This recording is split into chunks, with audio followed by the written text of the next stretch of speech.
of adding parts of the car going quicker. And it's easier said than done. A lot of the time, and a team like Ferrari even, have put parts on the car and then they spend a few races trying to work out exactly if it's quicker or not, and then they fine-tune it and then they find pace.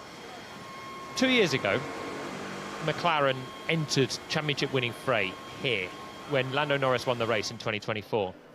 And I was looking to see what sort of pace advantage they found when they bought a whole new upgrade package and it came alive and they won. And then they had pretty much the best car for the next year and a half, and they really dominated last year. What pace deficit do you think they had on Red Bull? Remember, Red Bull charged out of the blocks. They looked like they were going to carry on from 23 again. What pace deficit did McLaren, on average, overturn with their Miami upgrades 2 years ago, do you reckon? So you're saying the first, whatever it was, 4 or 5 races? Five races. 5 races pre-Miami, average deficit, qualifying your race pace. Best McLaren on the grid to the best Red Bull, who were marching away, and we all thought they were going to have another title in the bag. They did in the end. 0.38. Half a second. 0.45. Split the difference. That'll work. That's why you have two people guessing. yeah, brilliant average. Well done, guys. And so they managed to overturn that with the BAM an upgrade RAF for Miami. They did fine tune it and became more consistently competitive. Norris, you will remember, didn't actually qualify that well in Miami, but got to the front. Verstappen hit the bollard. Norris had the safety car, and then he managed to run away with it because he did have inherent pace in the car. So next question. That was 2024. In 2026, what is the pace deficit McLaren are carrying so far through 3 qualifyings, a smaller sample size? What are they trying to overcome here with an upgrade RAF? 0.35. Half a second. It's 0.58. It is. It's a bit more. It's a bit more. The way you posed the question, I thought it was going the other way. You guys know how I play too well now. Yeah, you do. No. So what you're saying is McLaren doesn't have a chance. No, I'm not. They are a tenth and a half further away on average. But of course, it's a smaller sample size. And a lot of that was 9/10 in Melbourne, where they didn't optimize the power unit, and it wasn't really a fair example. In Japan, Antonelli really marched away from Piastri after the safety car. The gap was about 7/10 per lap. So it looks like it's a really big gap still McLaren have got to find. But of course, unlike 2024, this is a new era of regulation. So you think the upside of development should be a little bit bigger as well, because we're earlier on the curve, and it'll be fascinating to see how much of that sort of half a second plus gap they can take away. It was about 4.45 that they found in Miami a couple of years ago. If they can find something similar, and let's say Mercedes don't absolutely nail it, there is every logic to think that they can do this. And that's McLaren. Ferrari have hit the ground running as well. They already have a great chassis. The power unit has been a little bit of a loss for Ferrari overall. The straight line speed isn't quite there compared to Mercedes and McLaren. But the car's working really nicely. The aero's brilliant. The drivers are both happy. And they've made a load of improvements to that as well. And they look really quick. So I don't have an answer for this. It's a long question with answers to come later on today. It's fascinating to get the detail of what they've made up in the past. There was time left on the table by George Russell there. He was on the soft tyre, but he was wide of plenty.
apexes around this circuit. So by George Russell there, he was on the soft tyre, but he was wide of plenty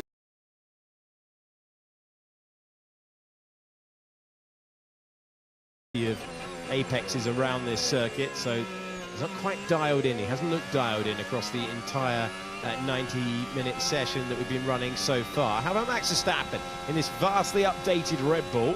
He goes over the line, he goes top of the pile on the soft tyre. Verstappen hits the front, and now we will see very, very attacking laps from those behind, especially Charles Leclerc, faster than anyone in Sector 1 and Sector 2. Piastri improves up. He's in third, but Charles Leclerc is setting a roasting pace out there with a corner to go. Oh, he's got a little bit of traffic there from the Alpine ahead. It's Colapinto, and Leclerc shuffling the wheel as he's fighting the rear, trying to find that apex at the final turn. Lost a bit of time, but it's still a mighty quick lap then from Charles on the soft tyre. Antonelli still in the pits. They were making alterations to that Mercedes. George Russell, who finds himself second in the championship, fifth in the classification. And Lewis Hamilton with that active aero open, then rotating to the position where it gives him all the downforce that he needs for the 17th corner, the hairpin corner that sets him for an attacking lap.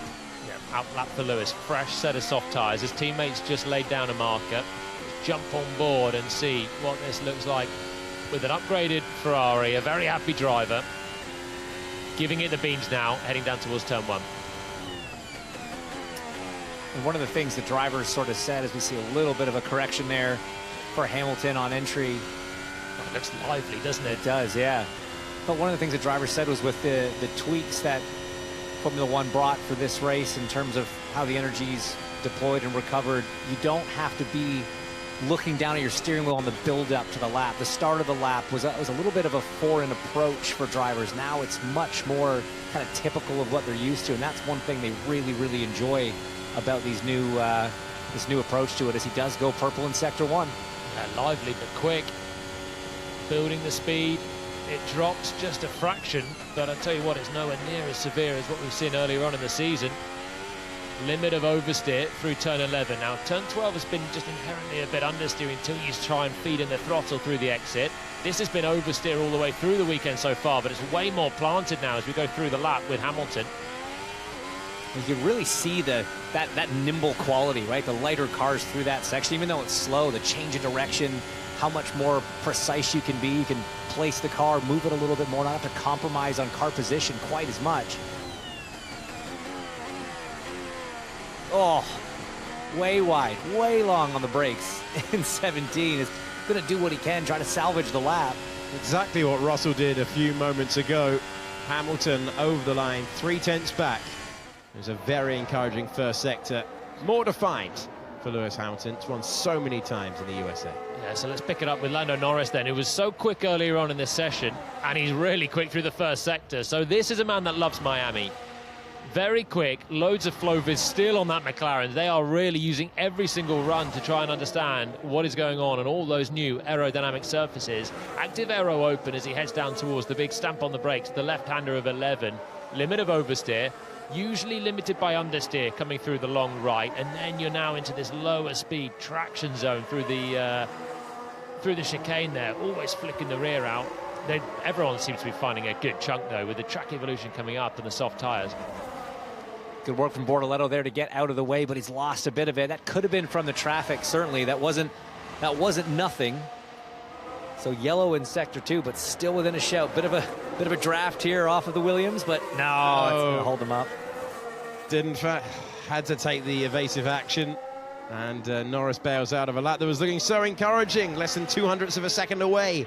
2/3 of the lap complete, and we will not get a like-for-like comparison between McLaren and Ferrari.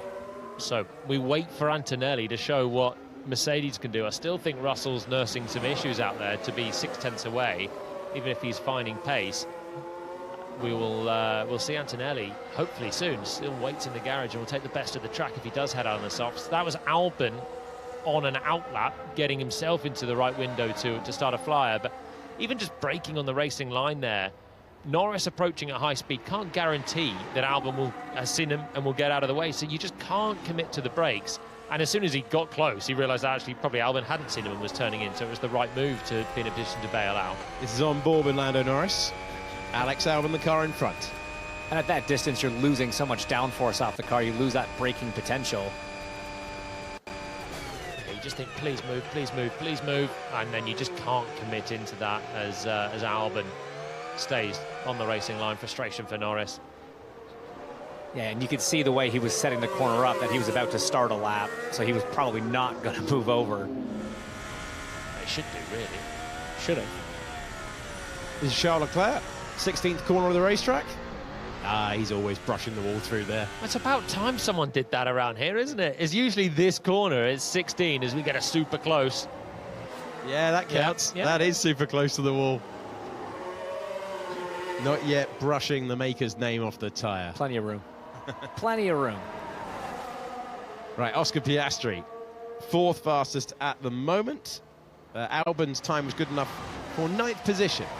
Max Verstappen, middle sector of the racetrack, going very nicely as well in the hugely updated Red Bull.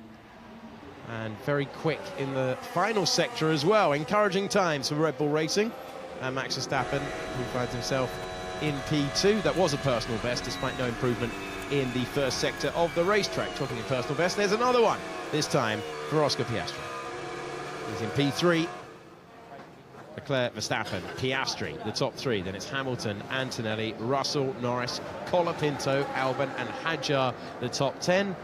The alterations continue to Antonelli's car. He's out and on the headset. He's done then. Done for the session. So no quali sim for Kimi. So no response. I was looking forward to that. You wanted to know what they had. We think that Russell's got a problem, so Kimi was going to be the sort of benchmark for the Mercedes team, and not getting that run on softs again. Like, this is it. Now you're going into qualifying a little bit blind. Okay, and why is he out the car? Has he got a problem?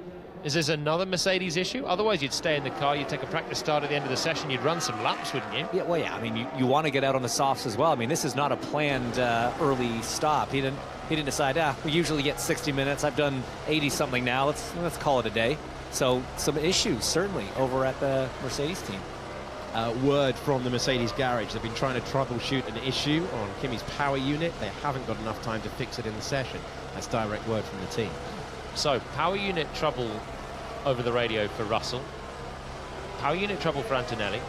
Sainz vocalizing power unit strange noises in the Williams as well. Albon's done a really good lap in the other Williams to get up into the top 10, so it's definitely more encouraging for them as Hadjar just shuffles him down by improving in the other Red Bull. It's not plain sailing this for Mercedes. I think we might have Grand Prix on our hands. It's early days, guys. Stop me getting carried away. I was looking forward to the Someone say declaration. something. Jody Palmer's getting hopeful. You've been hopeful for a while. Mercedes did say yesterday to you that they thought it was going to be much closer this weekend. You know me. Over the line. Glass half full, that's what everyone says. Yeah. Just such a positive outlook on life. Charles Leclerc has set an identical lap time, 2/3 of the lap around. Exactly the same as his benchmark before. Let's see whether he can improve in the final third of this racetrack. It runs just beyond 3 miles, just beyond 5 kilometers, and he does improve. What an encouraging session for Ferrari and Charles Leclerc. Finding that improvement in the final sector. Someone's had a lock-up because we heard it through the track microphone. Tyres squealing. Brian Bozzi, the race engineer for Charles Leclerc. The voice that you will hear on the radio time and time again, seeing Ferrari ahead of Verstappen, and then Piastri, Hamilton, Antonelli not able to do a qualifying simulation at the end. Mercedes trying to troubleshoot a power unit problem was the message from them. George Russell reporting a strange-sounding turbo. As you go on board with Oliver Behrman, another driver in the dip just before turn 1, locking those fronts. Seen plenty of that across the last hour and a half. There's still no improvement for Behrman. Having had a couple of attempts. Norris is the latest. See the flat spot on the front right. It's going to be an important part of qualifying as well. Shortened sessions, of course, sprint qualifying comes at you so quickly, the final laps, and one set of tyres per segment as well. So if you start a flying lap with that, then you could end up in a little bit of trouble.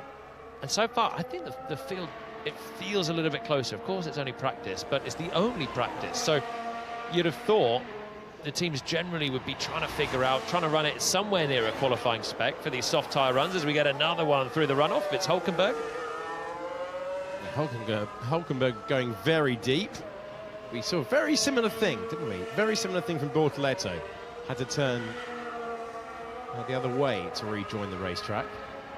So both Audis, 14th and 15th. Bortoleto ahead of Hulkenberg. Both of them struggling to slow down the car. And we've got a quick shot of Alan McNish on the pit wall. Racing director for Audi taking up his position from the start of this weekend. We'll go on board again. Soft tyres on the car, into the dip, on the curb, and the lock-up for Hulkenberg.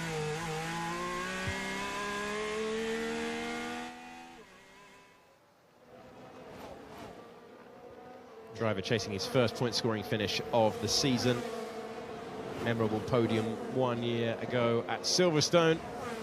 And Audi trying to make the progress that they did last year. Took them until the Spanish Grand Prix, when they were known as Sauber, to make a big breakthrough, start having the competitive car. And the lock-up collection continues. This time we're seeing Alex Albon going deep into the first turn. Well, there can't be too many drivers that haven't explored the runoff area and had the big lock-up there. Oh, that's all at the circuit. It's closer than you want it to be if you're Lewis Hamilton, heading through the sweepers that begin this racetrack. 5 and 6 and having to take evasive action, rejoining what he wants at the end of his session. Checkered flag is waving. It is Charles Leclerc ahead of Max Verstappen and then Oscar Piastri. We have Lewis Hamilton in 4th and Kimi Antonelli is in 5th position. Championship leader finishing the session in P5, but it's Charles Leclerc out front.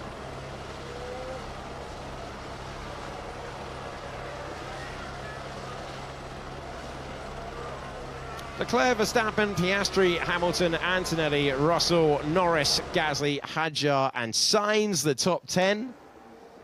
If you're listening to us around the circuit at Miami International Autodrome, fantastic to be speaking to you from the commentary box at the final corner. The rest of your order: Colapinto ahead of Albon, then Behrman, Bortoleto and Hulkenberg. Matteo Binotto heading up the Audi project. Then we have Ocon, Lawson, Perez, Alonso, Bottas, Lindblad, who's been happy with the car, looking at his team radio messages, been happy with the car. Team have been talking different gears for different corners, making suggestions to the rookie driver. He's telling them what he likes, what he doesn't like. So far in this session, Lance Stroll, 22nd for Aston Martin, 3.6 seconds off the pace. Fred Vasseur looking at himself on the screen and waiting until he is off the broadcast, but he will be delighted to see his driver P1, Lewis Hamilton P4 as well. Max Verstappen back into the mix, that fastest final sector as well. Charles Leclerc the benchmark to the second part of the lap, first part of the lap, Lando Norris. It's a bit more mixed up, it's a bit more competitive in first practice. Well, we were promised the order would shuffle up a little bit with the upgrades, and Verstappen looks like he's found a little bit more enjoyment out of this Red Bull at the moment.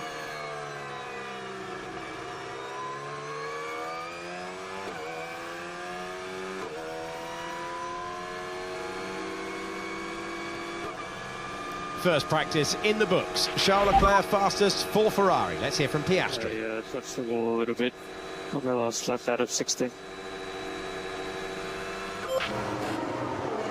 This is it. We're back to street circuits, drivers leaning on it. We had a super close, we've had a touch of the wall, and we're going to get even more later on as everyone tries to lay down the power with these new rules, new cars, so much torque and difficult traction zones. We're seeing it all the way through, and 16 is always the one where the drivers are dancing on the edge of that barrier.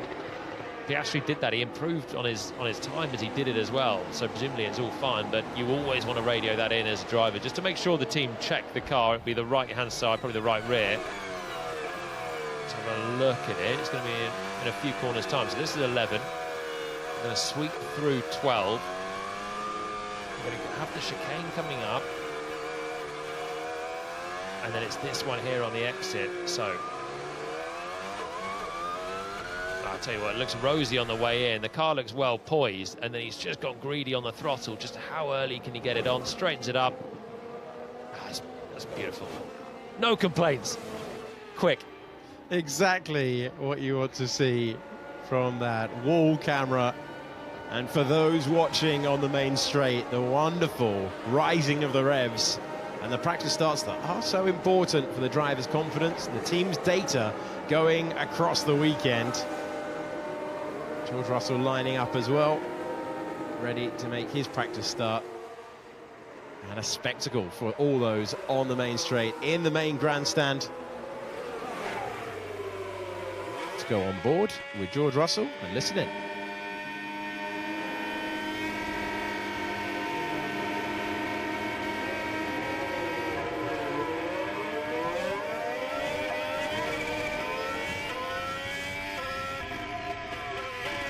Off the line for the driver second in the World Championship. George Russell, his bright purple overalls for the Mercedes drivers this weekend. And just paying attention to that, because back in Japan, Oscar Piastri was lightning off the line, wasn't he, all the way through? He managed to carry that all the way through to the opening lap of the Grand Prix. So we always take note of the practice starts. In front of the Hard Rock Stadium, here's the order for the only practice session of the weekend. Charles Leclerc, fastest for Ferrari. He had an advantage of very nearly.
Guys, thank you very much. It looks like Ferrari have come to Miami to play. That pecking order looks like it's starting to shake up a little bit. James Hinchcliffe, Lawrence Barretto and Juan Pablo Montoya joining me. We found a little bit of shade in the paddock, which is very nice, isn't it? James, what did you make of that?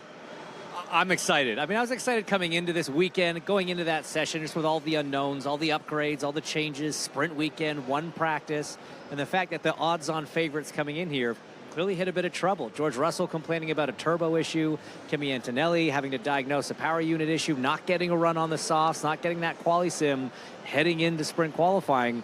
That's awesome for us. Difficult for them, tough for those guys, but obviously McLaren have done a great job, Ferrari have done a phenomenal job so far. If this was a traditional weekend, you'd think, look, they still have 2 more practice sessions to sort it out, let's not get too excited. We don't, so I'm getting too excited. You've got to get excited. Lawrence, it feels like it's starting to be a lot more competitive. No Mercedes in that top 3. Can we take a lot from this? I don't want to take too much from it. I know we've had 90 minutes worth of practice, but I think what we were expecting heading into this weekend, and McLaren bringing this all new, completely new car, sizable upgrade package, Ferrari bringing a huge upgrade package that they ran in Monza in the filming day as well.